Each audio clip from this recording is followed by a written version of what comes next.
Welcome to 10 TV Plus. I'm meteorologist Dylan Robichaud alongside meteorologist Michael Behrens. Michael, winter has us in its grip right now. Yeah, we are right back into wintry weather. A 10 TV weather impact alert day today as we have, well, snow moving right back in. Yeah, we got a lot to get to here over the next few minutes, so let's just get right into it right now. You can see that we are looking at snow moving in this afternoon between about 5 and 7 o'clock. Now, this is some brand new model information that we just looked at this morning showing that the storm has slowed down a little bit. So we kind of pushed back that timing a little bit to 5 to 7 o'clock. And as we look at the end time, I think by 11 o'clock, we're going to be wrapping this up. Still expecting about 1 to 2 inches of accumulation, but doesn't take a whole lot more than that to make for some difficult travel out there. So just give yourself extra time and take it slow out there on the roadways. Winter weather advisories have been issued for tonight. These go into effect until tomorrow morning. The snow will be done by tomorrow morning, but we're still going to be tracking some ice out there on the roadways. Man, take a look at this. I mean, in terms of size and scale, this is close to 2,000 miles long if you go from the end of the cold front all the way up to the north. We're looking at some heavy snowfall across portions of Tennessee. When you look at this right now, it looks like we're getting snow in Ohio, but we have a lot of dry air in the lowest levels of the atmosphere. That's going to be eating away at that moisture, making it very difficult for it to hit the ground. So this is what we're looking at for today. Again, here's your storm moving off to the northeast, and we're going to be looking at that snow moving in as we head into the afternoon. The bulk of the moisture, though, stays well down to our south, so we're going to miss out on a lot of it here. As we go hour by hour, by 3, 4 o'clock, from Mount Vernon off to Urbana, Springfield, London, Washington Courthouse, we start getting these blotches of snow showing up. But by about 4:30 p.m., we start seeing that overspreading the area off to the east. By 7 o'clock, we're looking at snow from Circleville down the Washington Courthouse, London, Springfield, Urbana starting to get in on some of the action. And then this is really where we get into the thick of it here. I'm thinking between about 7 and 9 o'clock. These darker blues on the map, that's where it's going to be snowing quite heavily. And then by 10:30, 11 o'clock, we wrap it on up. Then we get some leftover flurries in the forecast heading into tonight and heading into the start of tomorrow. Updated snowfall totals for you. Still expecting on the order of about 1 to 3 inches. I lowered them just a little bit.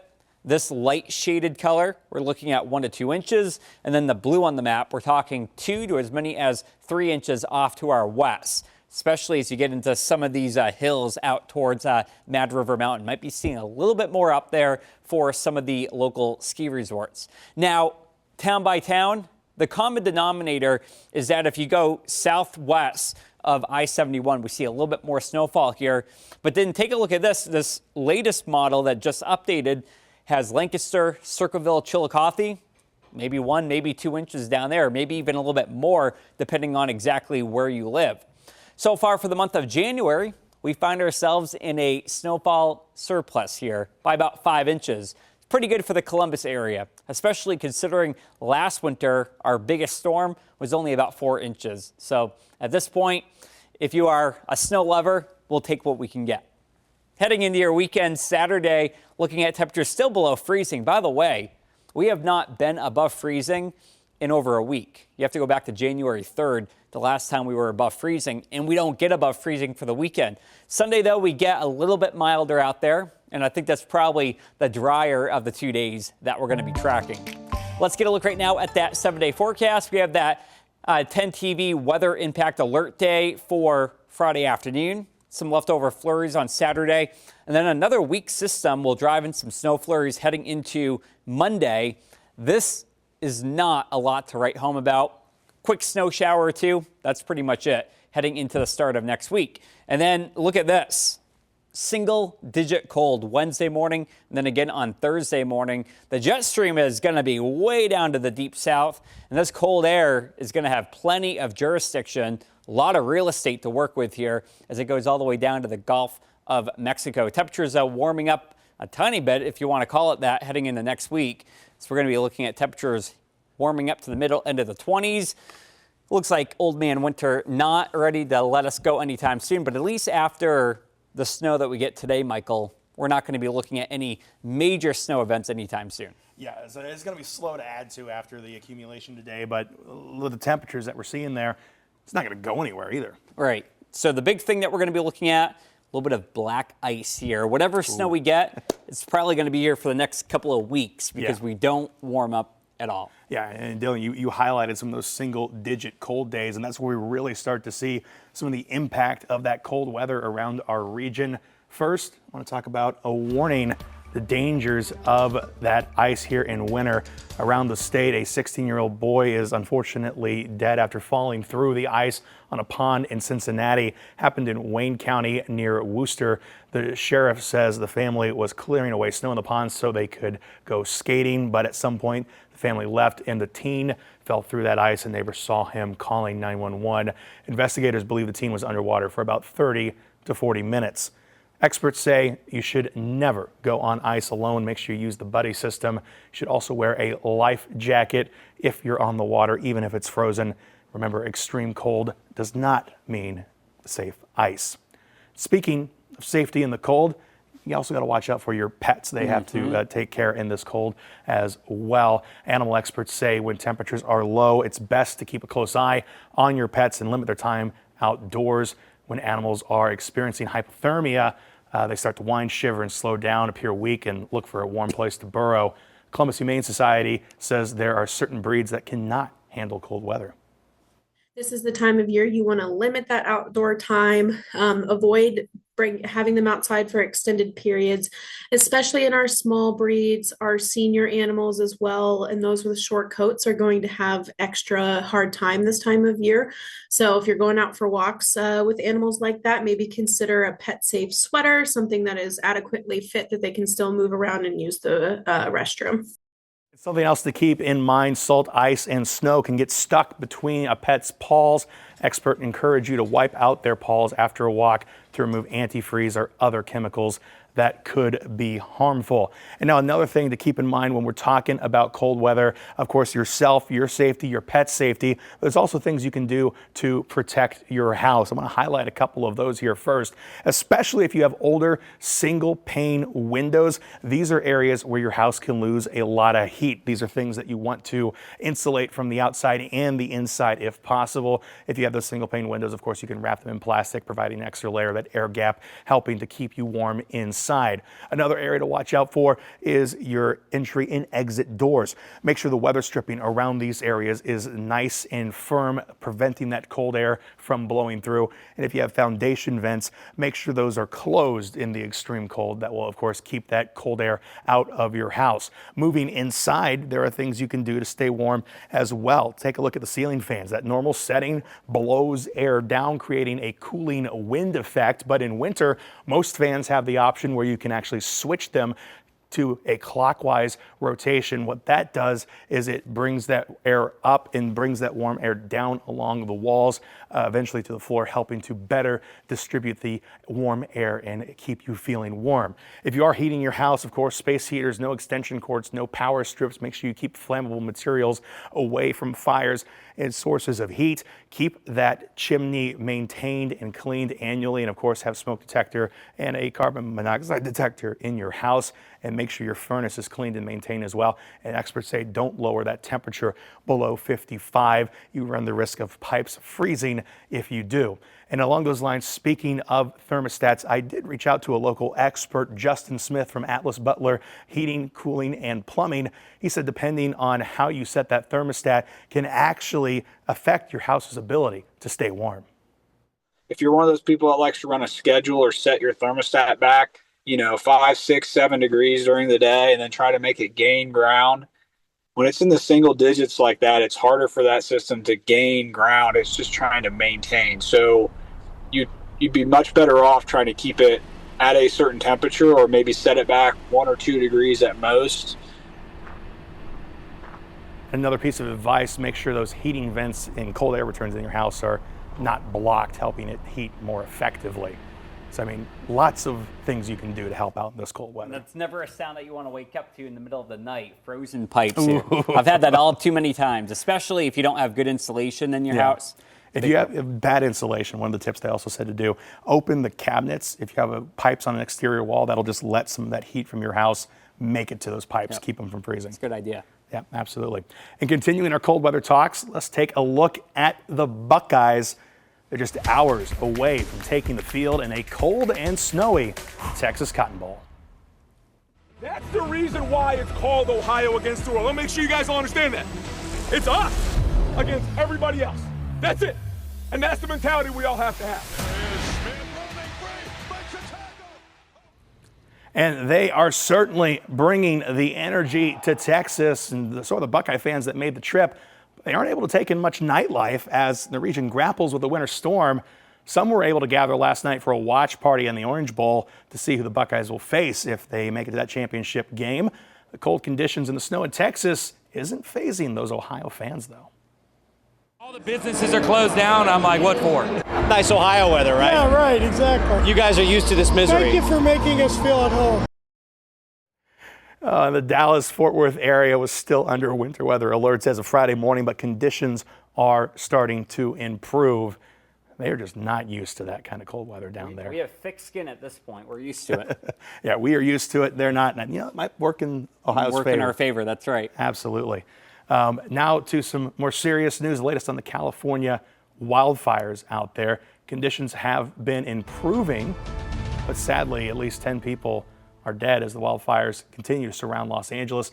CAL FIRE says the Palisades blaze was about 6% contained as of yesterday morning. Reports zero containment on the deadly Eaton fire. Mirabel Gonzalez is in Pacific Palisades with the latest.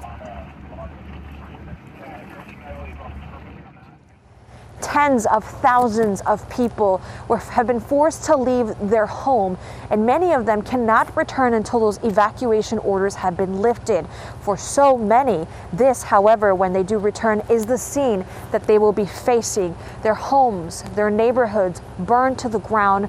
Left behind is only debris and rubble. Officials say that this is far from over. The biggest fire is the one in Pacific Palisades, this one here at only 6% containment. Said he'll be fine. I'll be here when you guys come back. And he said his house would be here. The death toll is rising as wildfires surround Los Angeles. His house is here and he was here too. He was in his bed when I found him. Officials warn the actual number of fatalities will remain unclear until investigators can safely enter fire-ravaged neighborhoods. The Kenneth Fire is the fifth to strike the county during the crisis. Officials say the Palisades and Eaton fires have destroyed at least 10,000 structures. The Palisades blaze is the most destructive in county history, despite better weather yesterday. This lull is helping us focus some resources on perimeter control, getting containment around the fire. It's given us an opportunity to deal with that, but the scope and scale is so immense. The county sheriff says about 180,000 people were under evacuation orders as of yesterday, with even more facing warnings. They urge residents to prepare in case they have to leave quickly. Many who flee will find destruction when they return. Everything is just gone, and you can't even imagine the magnitude of the devastation. President Joe Biden says the federal government will pay for all disaster response costs for about 6 months. It's going to pay for things like debris and hazard material removal, temporary shelters, first responders' salaries, and all necessary measures to protect life and property. Now, we do know there was a man arrested yesterday under suspicion of arson, but the Los Angeles Police Department cannot confirm if that person has a direct tie to the nearby Kenneth Fire. Reporting from Pacific Palisades, I'm Maribel Gonzalez. We're also hearing about local connections to these fires. We spoke with Kevin Tyler, who grew up in Columbus but now lives in Southern California. He says ash is falling on their balcony, but for now, he's staying put. My partner and I have made the decision that if the fire crosses the pier, we will up and leave. Tyler says he and his partner have a bag ready to go with their important paperwork like insurance in case they do need to leave. And those devastating wildfires, of course, sparking a new focus on finding ways to prevent them from growing out of control in the future. Several companies at the Consumer Electronics Show in Las Vegas are displaying new technology to help detect fires. One company called Delfire uses multiple cameras and chemical sensors to spot fires before they get too big. When we detect something, we backhaul the data and we send an alert with a picture so that you not only know the GPS coordinates, but you also know that it's a real issue where we're calling for a fire. And another company has a radar system that uses satellite imagery to show where potential hotspots are located, and it helps people see in which direction a fire is moving. And finally today, check this out. Some neat video we found from weather this past week. First, an intense situation during winter weather right here in Ohio, caught on camera from Glendale, where a car was battling snowy conditions, got stuck on the train tracks, railroad crossings as the barriers came down. You never want to be in that spot. Thankfully, a maintenance worker and police officer jumped into action, pushing that car across the tracks just in time. Police say that the same car needed assistance earlier from a previous location. It's crazy. They got there just in time with that video. Wow. And you know, something a lot of people don't think about, if you're stuck on train tracks in these situations, you can usually find a little blue sign. It's over on the pole. It's got a phone number. That phone number will contact you directly to the people dispatching those trains. You can tell them exactly where you're at, and if you're stuck, then get the train stopped before they come to you. But I mean, sometimes you don't get that time to do that. Trains are obviously, they weigh tons and tons and They're tons. not stopping. So, yeah, it takes a lot of momentum. I mean, I'm not sure what the actual math and physics on this would be, but it probably takes probably hundreds and hundreds and hundreds of yards to actually stop a train that's moving at 40 miles per hour. And depending on the weight of the train, I mean, some of these can take like a half mile, even longer to stop. So, I mean, they're not coming to a stop. They are lucky to be alive. Absolutely. And speaking of someone else lucky this evening, take a look at this image. That's a deer stuck in a frozen river in Westport, Connecticut. You can see rescuers there make their way out to it. The crew wearing cold water rescue suits had a raft to get to the animal as well. And good news with this story, they were able to save the deer's life. After the rescue, the deer ran into a nearby wooded area. I mean, that's good. Hypothermia sets in quickly in that situation. Yeah, absolutely. And I mean, oftentimes, an animal gets stuck in the ice, they're not going to be so lucky. It's a good thing that those rescue crews were there. Someone noticed this deer. Somebody saw it. Yeah, they were able to out there and get it out and get it back in the woods where it belongs. You just don't know how thick that ice really is. Yeah. You got to be really careful. And it takes more ice to support you than you think it does. Right. Like, you got to be really thick ice to be safe out there, especially if you're putting significant weight on it. Oh, my goodness. Yeah. Oh, well. All right. Well, that does it for us here on this edition of 10 TV Plus. Chief Meteorologist Jerry Martz will walk you through that snowstorm tonight at 4, 5, and 6 o'clock only on 10 TV.